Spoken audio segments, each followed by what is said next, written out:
This is the Sixth Man Show, an Orlando Magic podcast, with your hosts, Luke Sylvia and Jonathan Osborne, covering all things Magic basketball. By fans, for fans. Go Magic.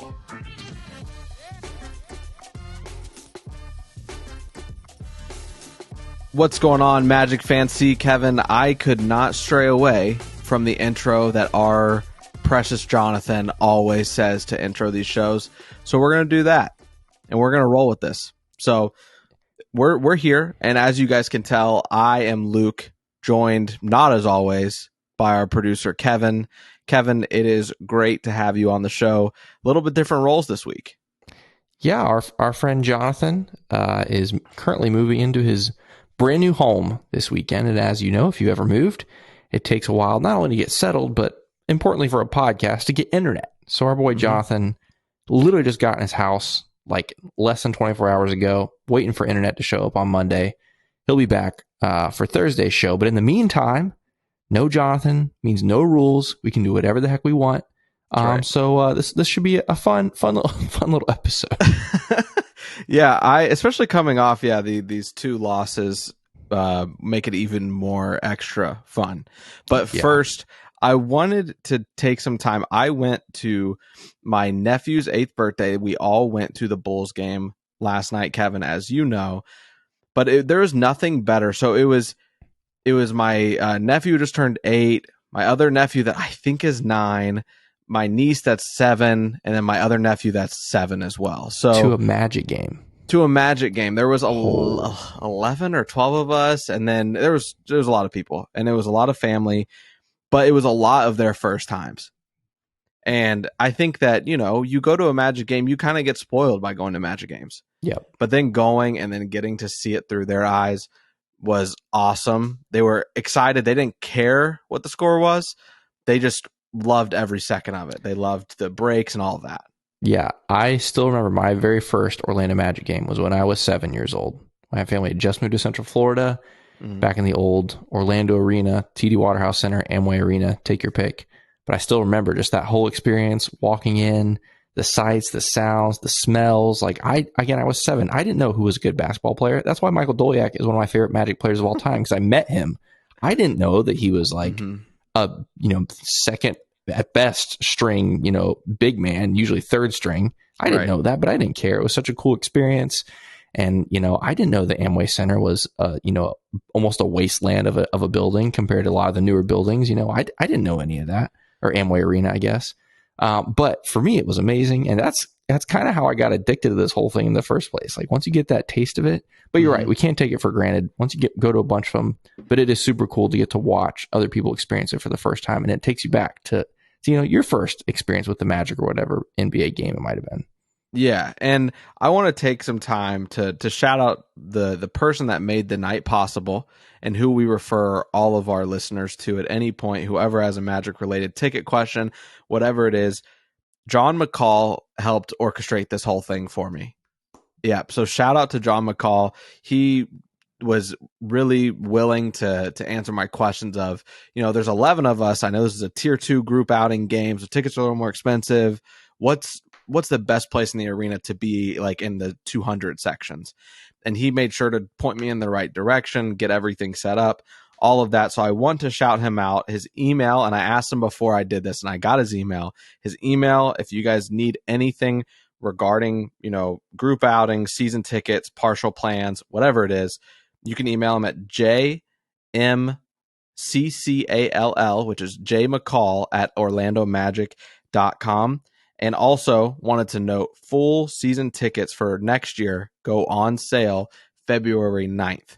So if you are looking which is also the trade deadline, by the way. Yeah, which ironically, so it's, it could be a fun day. But yeah, so just reach out to John McCall. He'll hook you up, especially if you're looking for full season tickets. But even those group outings, things like that was awesome. The other thing, Kevin, going to these games is a lot of fun. And just one reason why I love doing the show is the people that I get to meet and we get to meet when we go. So I want to shout out our patron, Jose, who came up and introduced himself in line at concessions last night. Really good to meet you, Jose. I also have one other shout out. And Kevin, I usually don't shout out anybody who is not a patron of the show, at least not to my knowledge. But last night, John McCall had us on the floor for a group photo at half court. I'm walking off and I see out of the corner of my eye, someone is running up to me. And I look and it's a kid. I had never met like one of our kid listeners. And I'm sorry if you take offense to this, Alec, that I'm calling you a kid, but I don't know how old he is. But he was younger, definitely one of the younger listeners that I've met. Super nice kid, thanked us for all that we do. And he said, can I get a shout out on the show tomorrow? And just quickly getting off the court, and I just said yes. And I just agreed. So, Alec, I'm sticking to it. I want you to know, right as you left, and as I was walking away, I took out my phone and typed your name down on my phone so I wouldn't forget. Yes. So this is your shout out, Alec. We really do appreciate you. Last night was a fun night. Yeah. Alec, you're a real one. Thanks for listening to the show. Thanks for being awesome. And stick to the Magic, bro. I know that's why I always try to get our younger fans fall in love with this team, be loyal. Then you can grow up and be degenerates like us. It's a great life. Exactly right.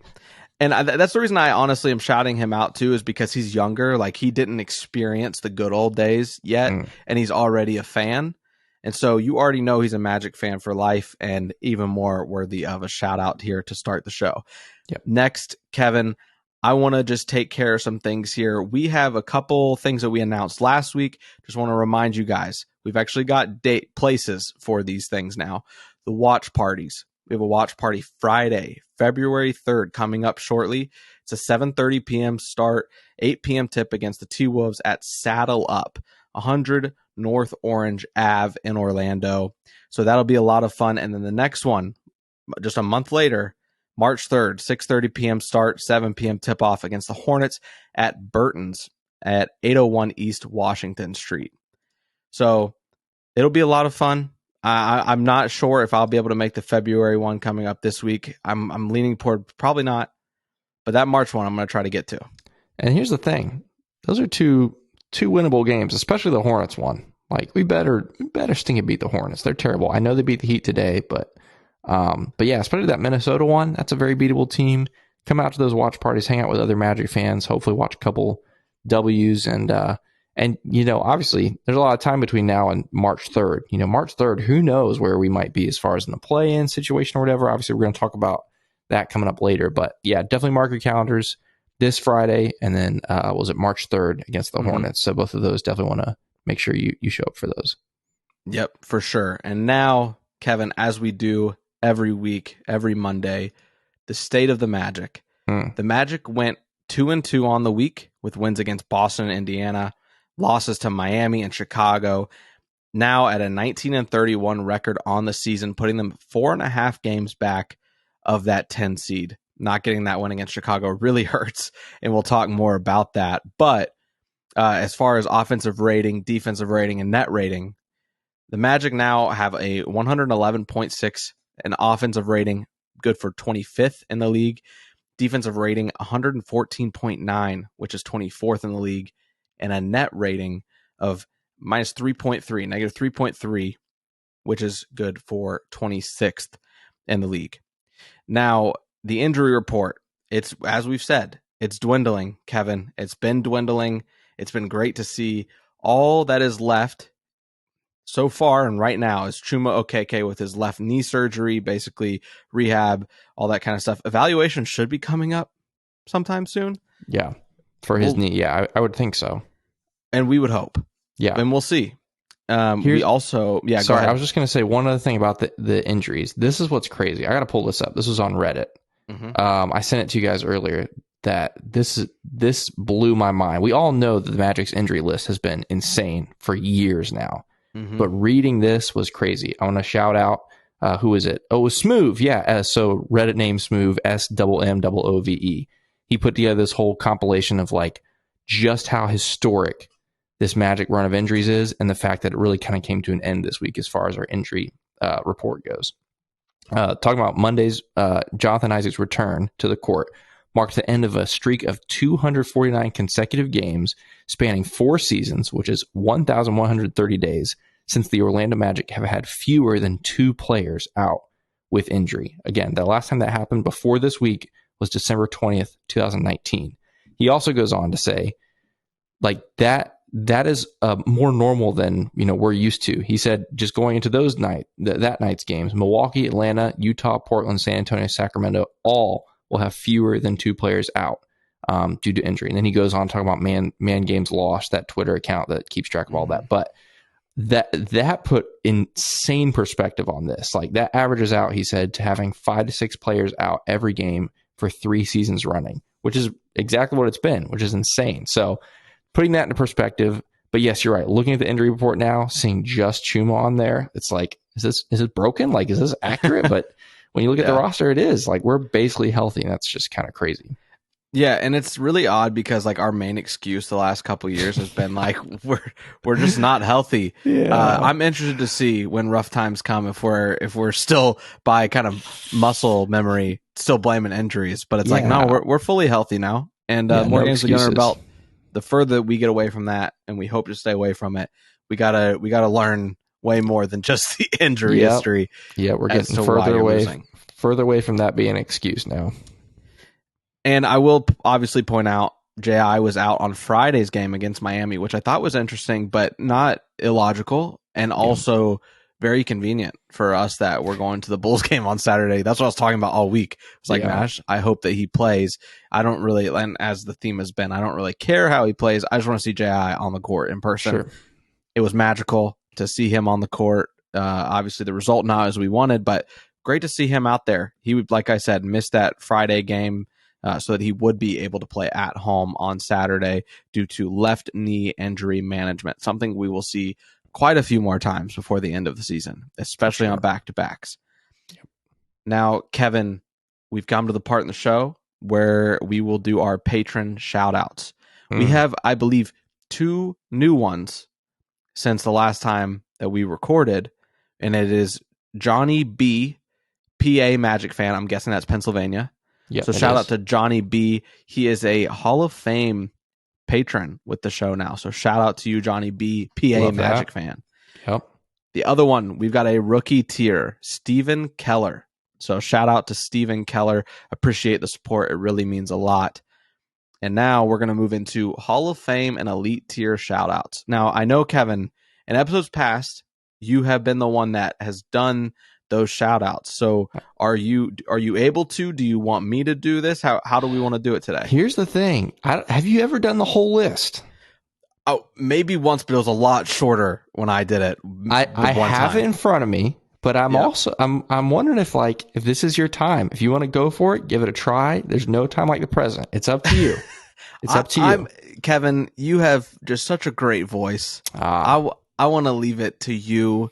And I want to, this is your thing. When you are on the show, you always do patron shoutouts. I would hate to mess up a good thing. So I'll let you have thank you. All of them. Thank you for the honors. Okay. And as you guys, have you ever heard me do this on the show? I like to do it in a random order every time. Jonathan does it in his, strict, same order every time. I'm mixing it up. So here we go. These are our Hall of Fame and our elite tier patrons. They are Johnny B, Barry M, fill in the blank, Jesse, Soft Taco, Let's Spank, Don't Tank, Magic Kids 714, Ray Pastrana, RM, I don't remember this one, R Improv 221, Himlo Ben Himro, Bull by the Dawn, Shahin 177, Frito Nation, Half Freakin', Junior Barus, Gear 95 Shred, ESPN Really Sucks, Joe Rothfuss, Chad 3045, Brandon Grace, Ty Mr. TV, Andy at Cannibalism, Caleb Pete, Destined for Greatness, Jose Esquilin, Edmund Ligon, Bill Fulton, Juan Geraldo, Fuchsia, Eric Lopez, Brian Leggins, Teddy Sylvia, shout out, Goody93, Nate Donnelly, Bobby Skinner, Dedo15, Danimal, Drum, Eduardo Sanchez, Lil Penny, Mr. Mikey, Dylan Holden, Nostalgia and M&M's, Migzors, Pierre A, It's Not OKK to say Okiki, Mobamba Yo Mama, The Distract, Ryan Singh, Franz Goda for Show, Michael Salapong, Jamel Miller, Michael Martin, Wiffle, Bo Outlaw Fan, Gabe Gaines, Bailey, Cho Jub, Julio, Magic Player History, Normal, Jonathan Borges, Carson Tulo, Armin, and, of course, the Court Cousins. That list is getting insane. Dude, we're getting really close to 100 patrons. Let's see, what are we at now? 96 patrons. We've already said crazy. We're going to do something at 100. We don't know what. It's going to be some kind of giveaway or something. But definitely, obviously, shout out to all of our patrons. And if you want to join our Patreon, if you maybe you could be number 100, you can find us at patreon.com/The Six Man Show. That is so crazy to me. 96. I didn't know it was 96. For some reason, I thought it was like still, I don't even know, 90, 92 still. But man, shout out to you guys. Yep. Make this thing possible. And like you alluded to, Kevin, a giveaway is what we will be putting in place when we hit 100 of them things. That's so I'm right. excited about that. I'm really excited about that. Just crazy to me. And by the way, I want to reiterate, it's going to be a Patreon giveaway. So if you're a patron, you can get into that giveaway. Listen, if you're not a patron, you don't get to celebrate us hitting 100 patrons. Facts. Listen, here's the thing, Kev. All it takes is being a rookie $2, right? Like, and you'll be in this giveaway. Yep. So if you want to help us get to 100 quicker, $2 a month, listen, I know you go into the gas station, you get a candy bar, or you get a candy bar and a drink, and then you're walking out, that's like $5-6. Listen, that's all I'm asking for is $2. There you go. We want to give stuff away. Make us give things away, and let's get to 100. I like it.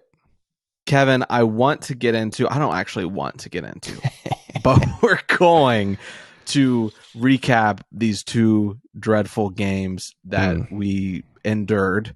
One was better than the other, but still a painful one because of the opponent.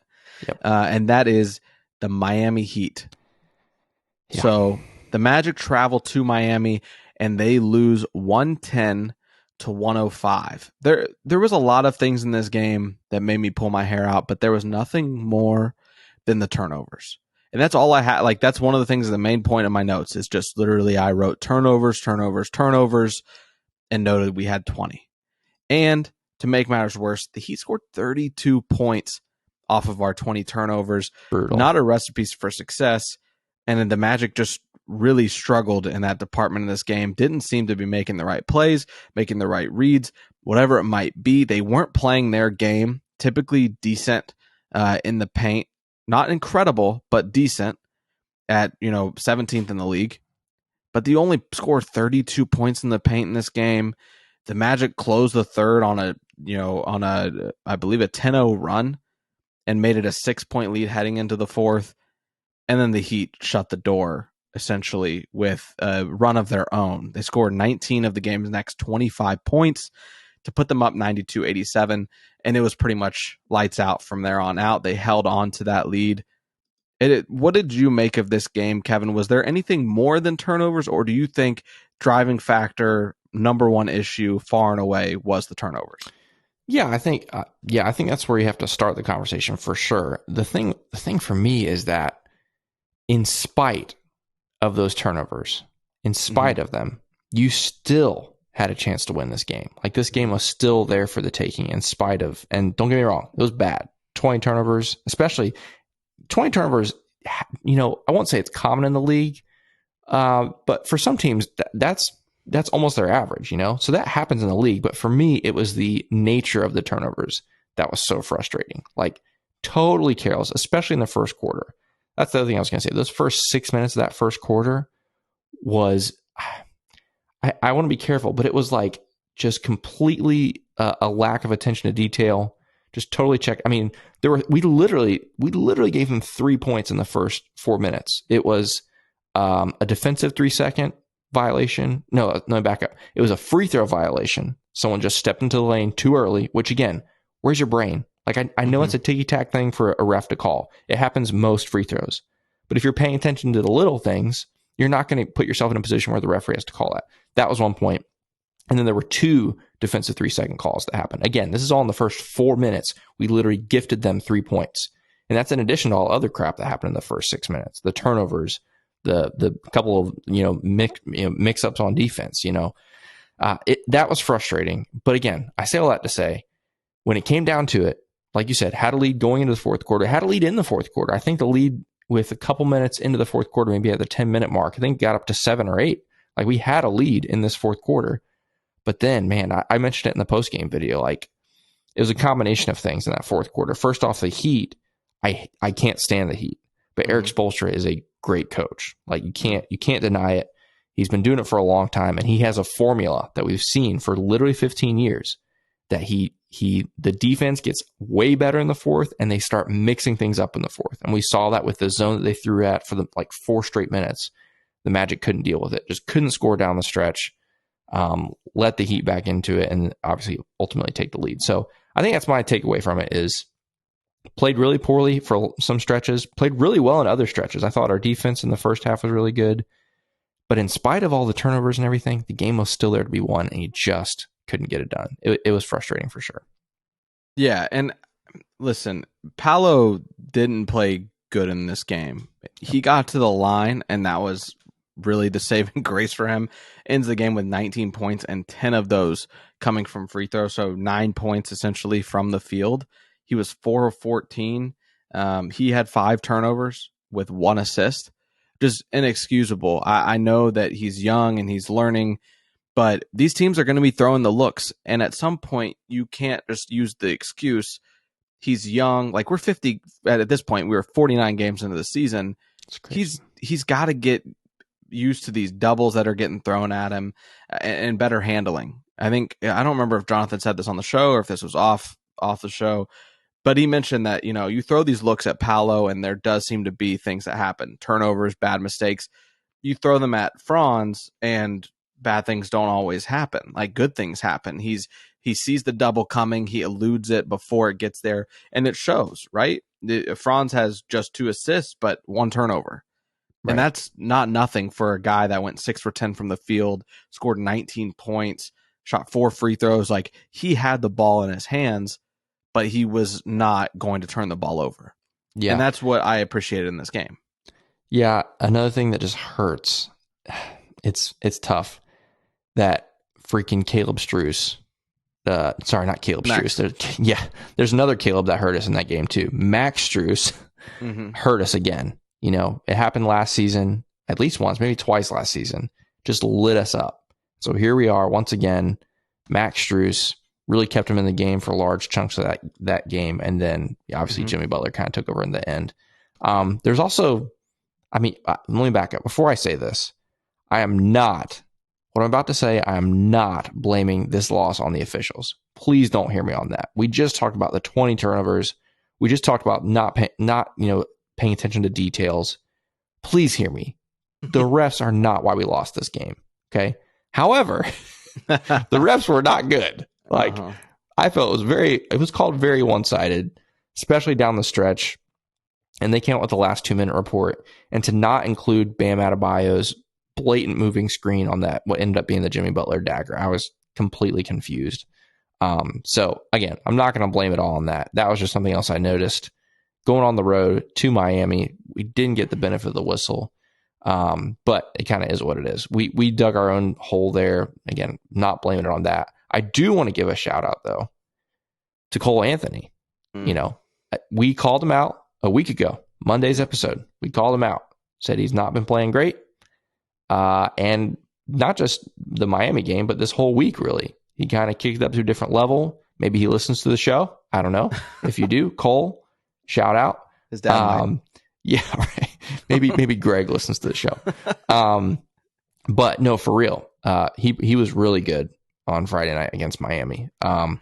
Just looking through the rest of the box score, other guys, Wendell played really well.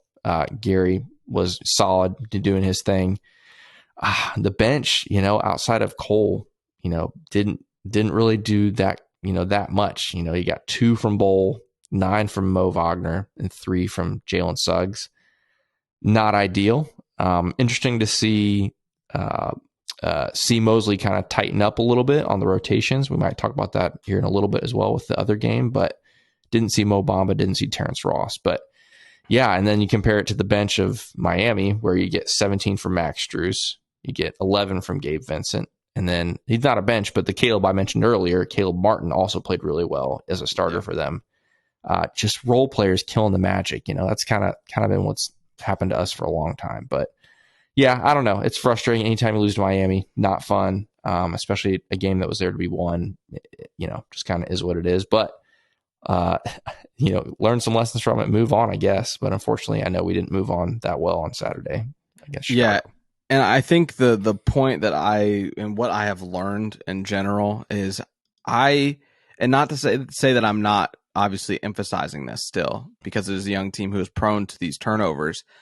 But I used to be of the mindset of, if you don't turn the ball over, you'll win the game, right?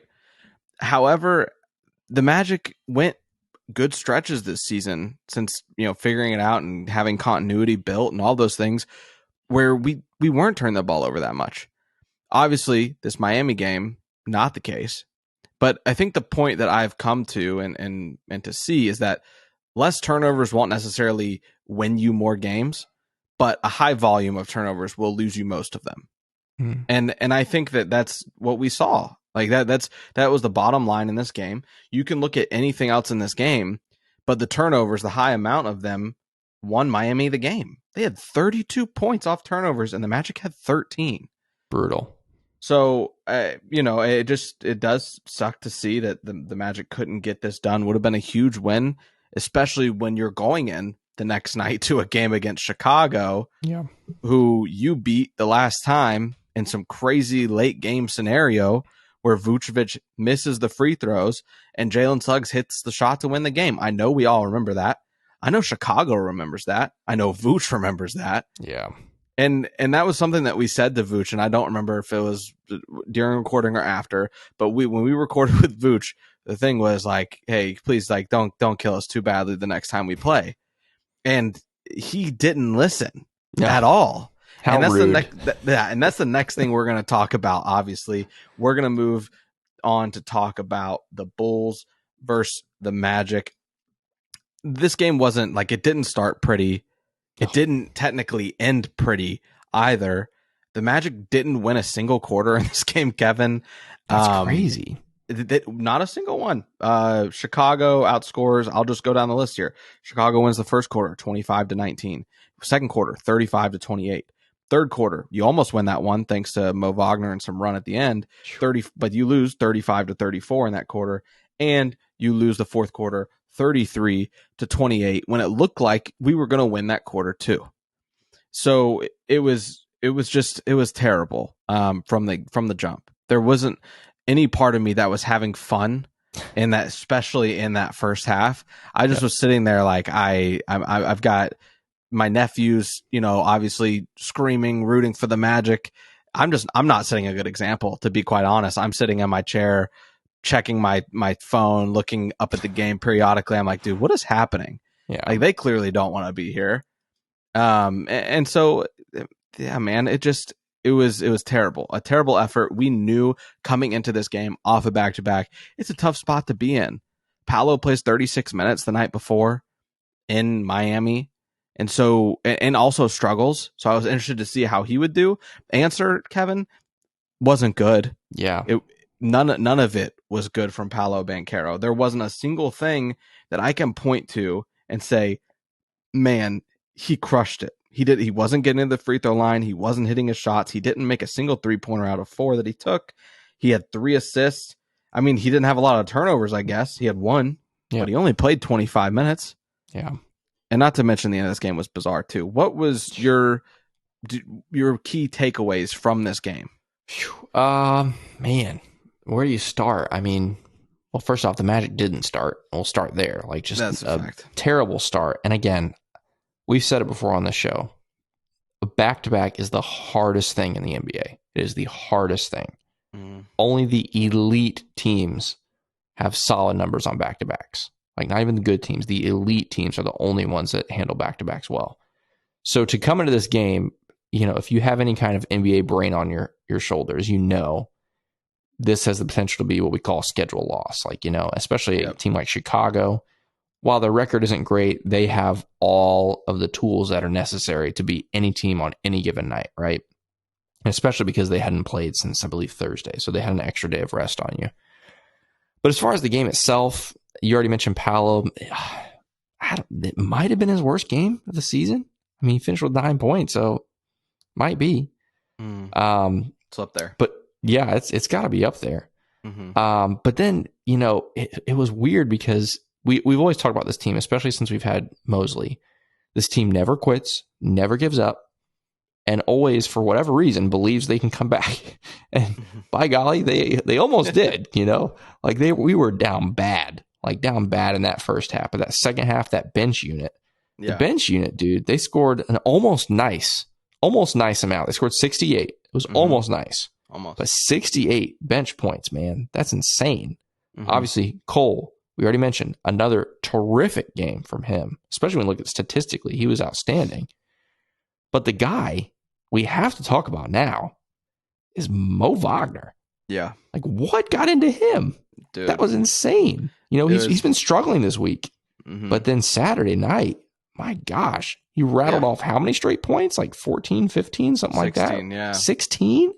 Mm-hmm. What? That's like, I don't know. That's something Giannis does or LeBron. Like 16 straight points. That was crazy. That was weird. I think, and I'll reference some stats that good old Philip Rossman-Reich mentioned on Locked On Magic, but he said that Mo Wagner now has scored the second most consecutive points by Magic player all time. Oh. Second behind the guy that had a DMP, Terrence Ross, who had 20 consecutive by himself. He holds the record? He holds the record from what I'm pretty sure I heard Philip say. Wow. So that's, I apologize, Philip, I'm referencing incorrectly, but I am pretty sure. I didn't write it down, but from memory, I think that's what he said. So, and it doesn't shock me. I mean, that Terrence scored 20 in a row by himself, put the team on his back. Mo Wagner does this in this game, like you said, makes the deficit, I believe, go from 25 to just 11 points at one point. And the weirdest thing of the night, though, Kevin, was the closing lineup. It has to be the longest closing lineup in maybe the history of the league.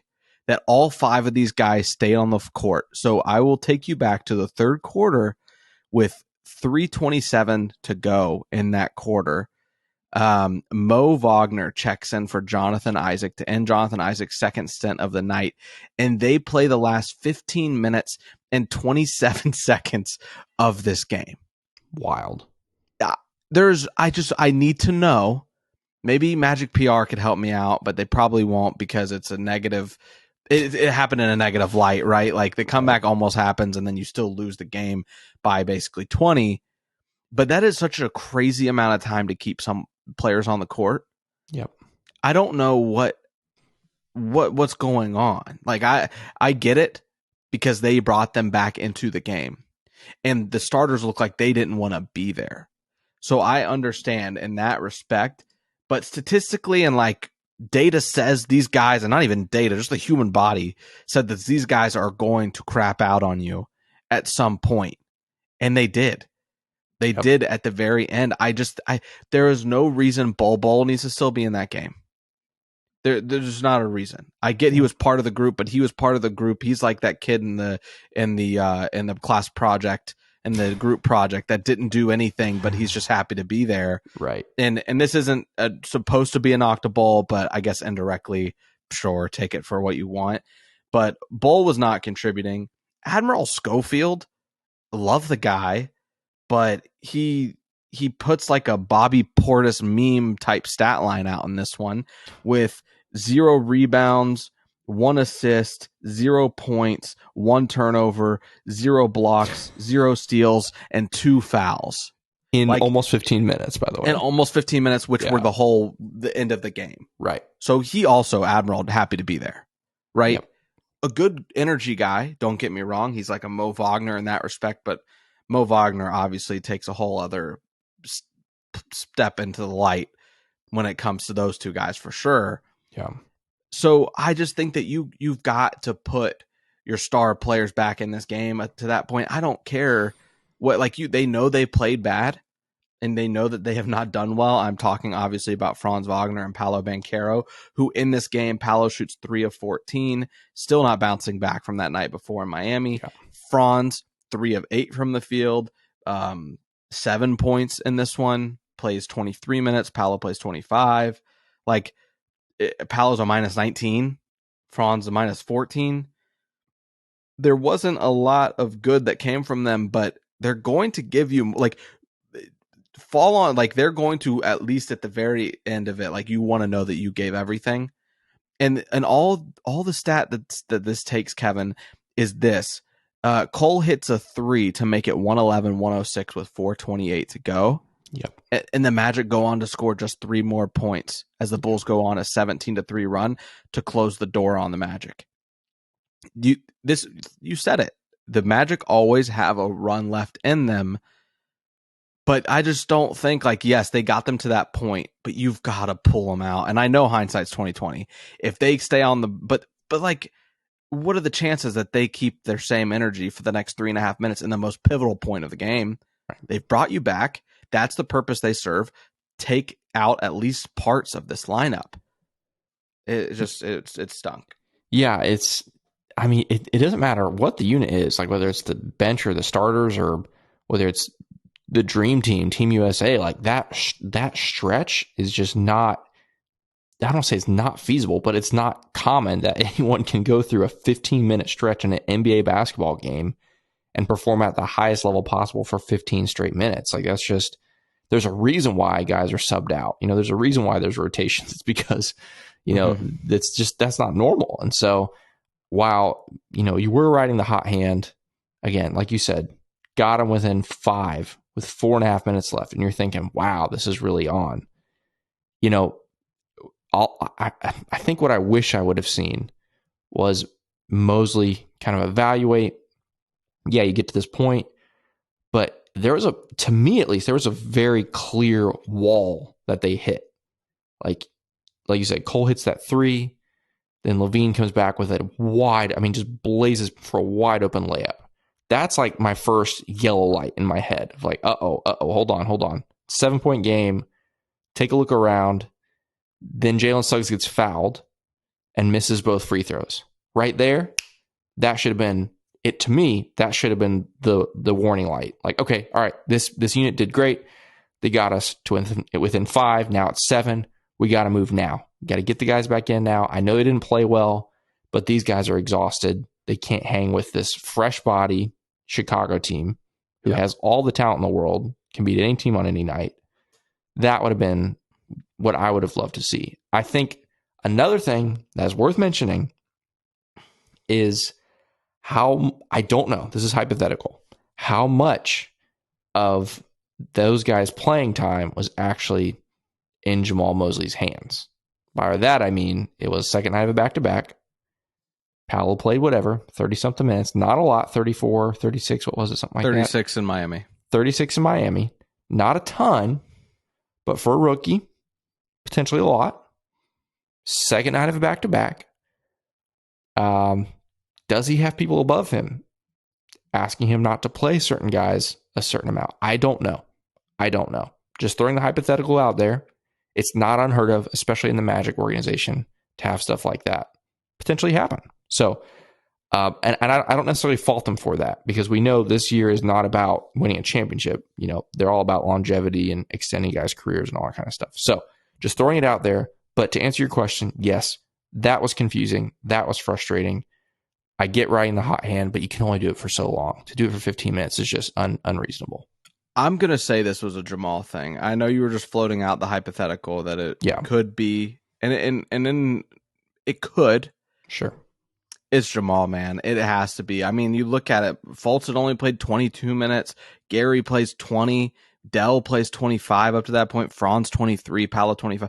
Like, they could have played a few more, right? Like, you're looking at the play-by-play here, and I'm just like, where is the place where these guys come in the game? Where is it?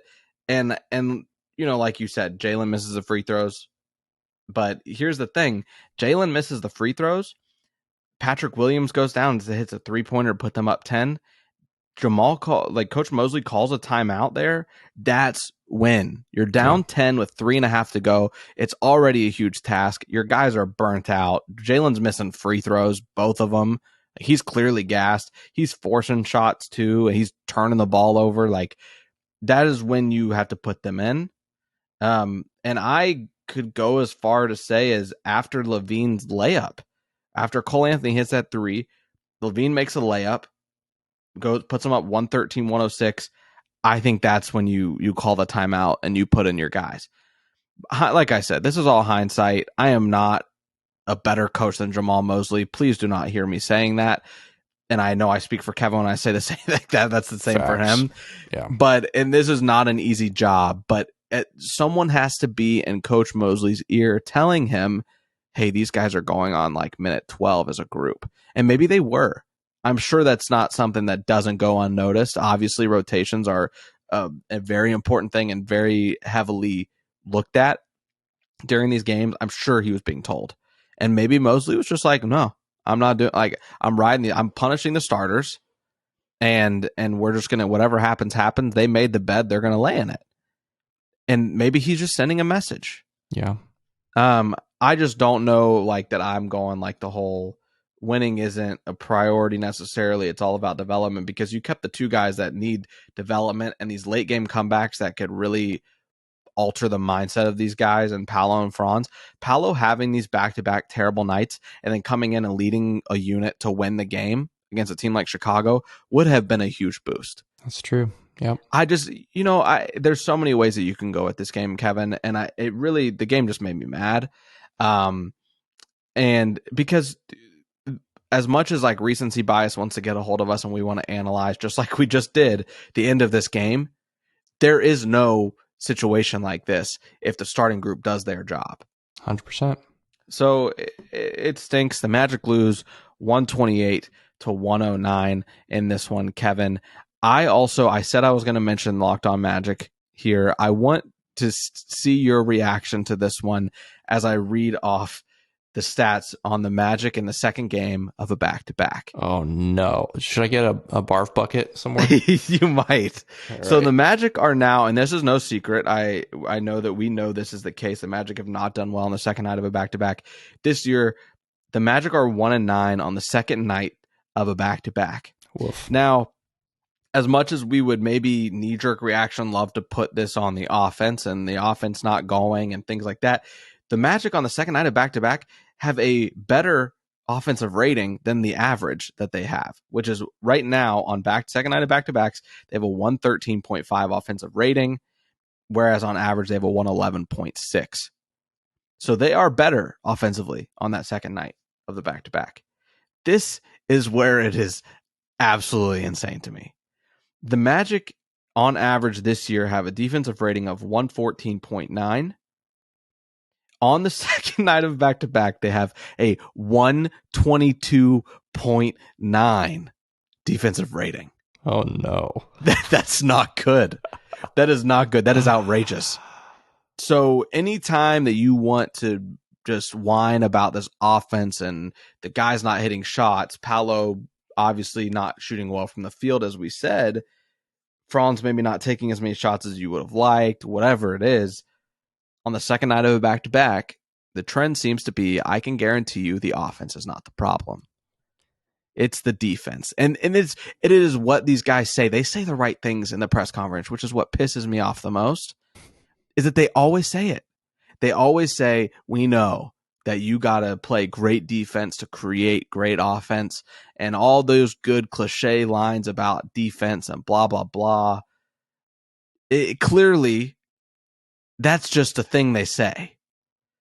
Because in the I don't know if it's that they need to be managed better the night before, and maybe that's why. But there just is no reason for you to have that dramatic of a margin between your average and that, right? Like, clearly your offense is hanging out. Like, you're fine.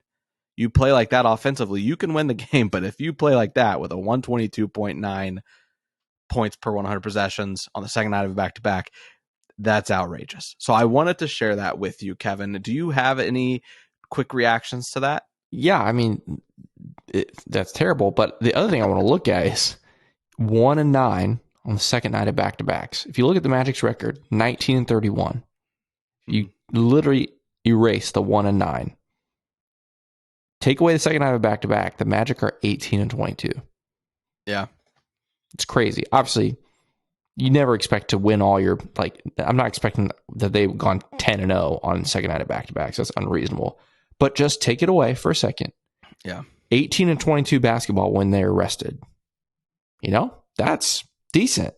It's not But nothing. unfortunately, that's not how it works in the NBA. You got to be able to hang with the back-to-backs. Again, not expecting this team to go above 500 on back-to-backs, but 1-9 is not good. And I don't know. Maybe it has to do with the preparation thing. Maybe with enough time, enough rest between games, it allows them for more actual preparation. Because you talk about the defense, maybe it's actual preparation for the opponent.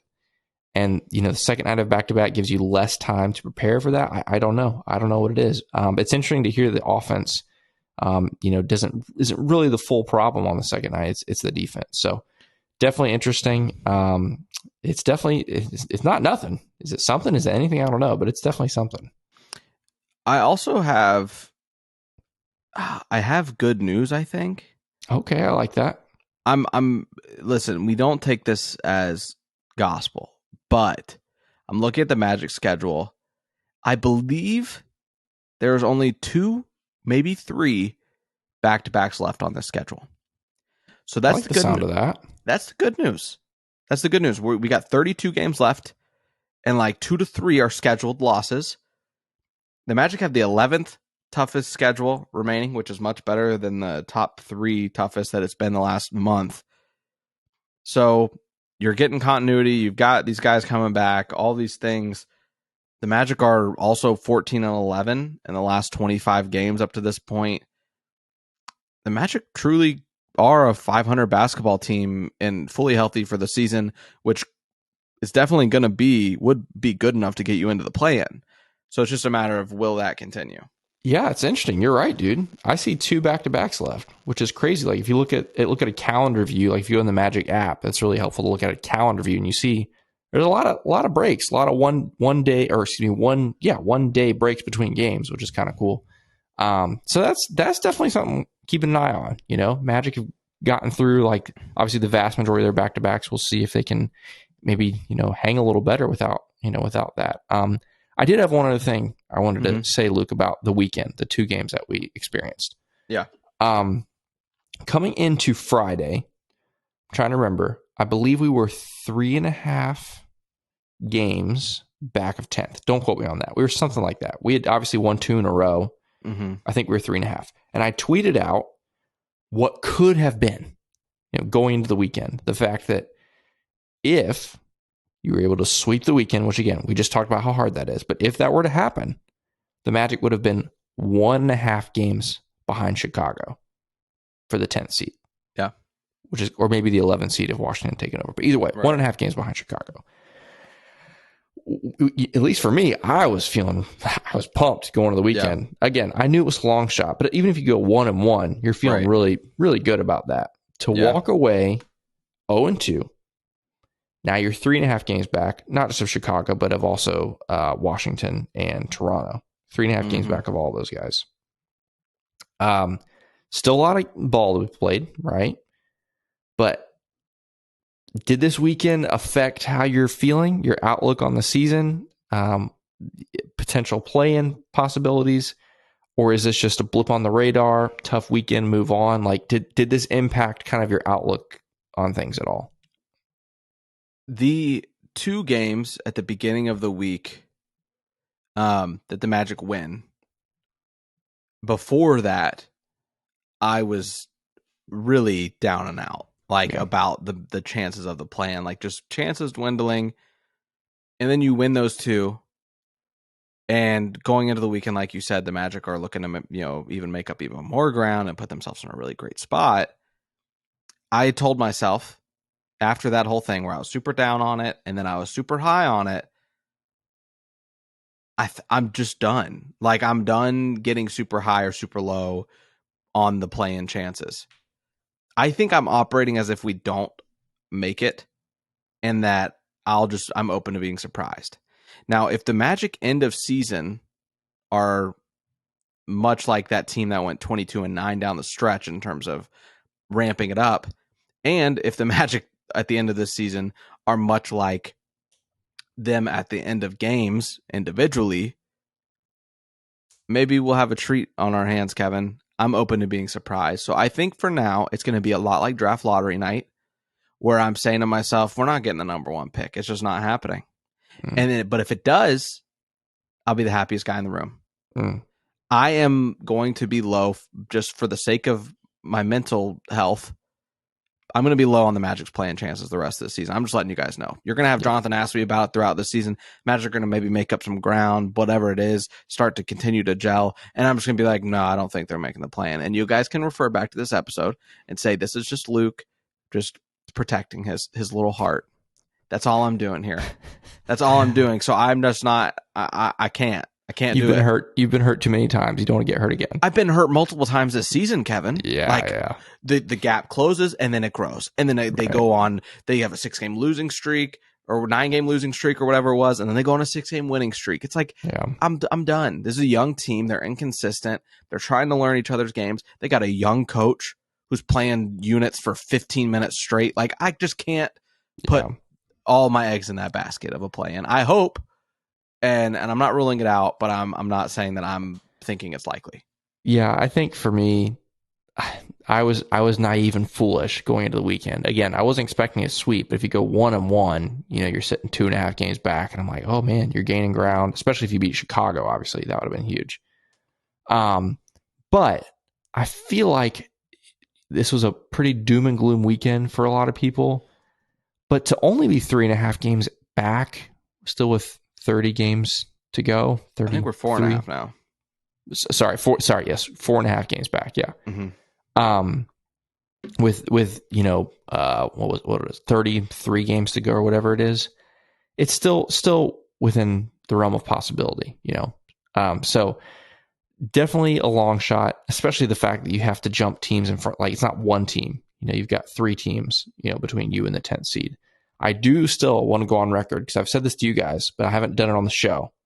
I still think Indy free falls out of there. I don't think Indy's going to be in the play-in. They're just falling apart. I know Tyrese has been hurt, but is what it is. So that's my other prediction. But yeah, it definitely feels like a long shot. We'll see. We'll see what can happen. But I'm not full doom and gloom yet after this weekend. I still see light. I still see glimmer of hope, but it's definitely dwindling, I have to admit. Yeah. Now, Kevin, after that fun little segment we just had, let's predict the upcoming week. Last week, Jonathan actually beats me and he did. Has won 2 weeks in a row now outright, making the score. I'm in the lead 4-3. Yep. So I don't know how Jonathan will feel about this, but we don't care. We're driving the boat this week. That's right. Your predictions will be his predictions. Fantastic. And that will dictate, how this week, next week turns out. You have not a back-to-back technically, but you play back-to-back games against the Sixers this week, Kevin. In Philly, Monday and Wednesday. You got the T-Wolves, which is the watch party, on Friday, and then you're at Charlotte Sunday afternoon. It's a little matinee 1 p.m. game. 1 o'clock. Isn't that crazy? All of them away games. Kevin, what do you think is going to happen this week with the Magic record in these 4 games? This is a tough one. If you look at it, you gotta beat Charlotte. I know they've gotten some, couple of one-off victories the last couple of weeks against bigger names. Well, not bigger names. I mean, they are, but like they beat Miami today. They beat Chicago last week. But that's still a 12-win team, 13-win team, whatever they are. You got to beat them. So I think you got to win that one. And I think you find another win somewhere in those other 3 games. Philly's going to be tough. Philly is playing great basketball. Yep. And some people laugh at this. They may not think this is a thing. But something happens like in the atmosphere when one of the teams in a locale just did something really big. And what I'm saying is the Eagles, they're going to the Super Bowl. That could rub off on the vibes, the aura of Philadelphia sports. I'm with you. It's a thing. Like the fan, but it's a thing. They're going to be so hyped. That is going to be tough. So I think they go 2-2. They beat Charlotte. And then they just get one of those other 3. And unfortunately, on the show, I have to pick which game they're going to win. Just for the tiebreakers, that's the rules we set up. So I'm going to say I'm going to say... It's a tough one. It all rides on you. So tough. Jonathan's going to hate you if you lose. I know. All right, I'm going to stick with it. I'm going to say they lose both games in Philly. I'm going to say they lose both games in Philly, and then they win at Minnesota, at Charlotte. Even though I think they can get one of those in Philly, but that's what I'm going to say. They lose the first two, win the second two. Okay. I'm going 1-3. Yeah. I'm going 1-3. What was the final record you went? You said 2-2, right? You lose the front end and then you win the back end, right? That's right. Yeah, Kevin, the Philly thing, like you said, I think there's something there, right? Eagles going to the Super Bowl, all that. The Sixers are 16-4 in their last 20 games. Sheesh. They're also 9-1 in their last 10. Wow. So I don't know if the Magic are the team to really stop that train. Yeah. So I'm going to say that's a loss, both of them. I'm going to say that you lose to Minnesota. Minnesota is 7-3 in their last 10. And I'm going to say you beat the Hornets. Hornets 4-6 in their last 10. I just think that the Magic are better than the Hornets in general. I don't think that's much of a secret. So yeah, I think that's you win the game you're supposed to. Much like I said earlier, I'm open to be surprised. I would love a 2-2 week with this schedule. These are two tough opponents out of the three. Yeah. So I'm going to go with the 1-3 though. I think that's realistic. I've also, for the chances sake, I've got to go against you being 2-2. I need an outright win. I need to separate myself from Jonathan a little bit more here, and I can't let him win 3 straight. So I got to get different. So I'm going 1-3, sticking with my doom and gloom mentality, and that is all that we will say for that. And also, Kevin, that might be all we say for this episode. Do you have anything else that you want to add before we get out of here? I don't think so, man. Come out to the watch party on Friday at Saddle Up. Check out the Magic. Hopefully beat the Timberwolves for me and Jonathan's record, but also for the Magic, of course. But yeah, come out to the watch party on Friday. That'll be fun.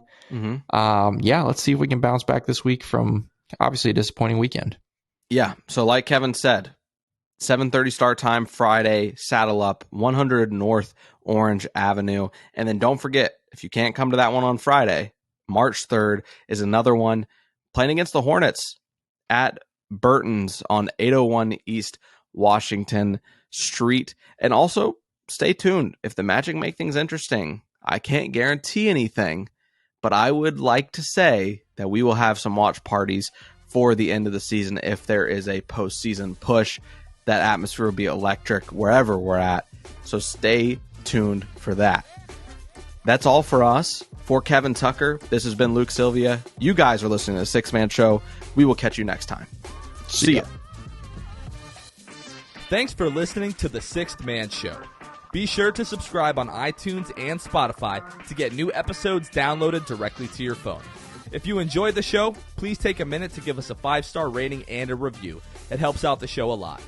Follow us on Twitter, Instagram, and Facebook at Sixth Man Show. We'll catch you guys next time. Go Magic!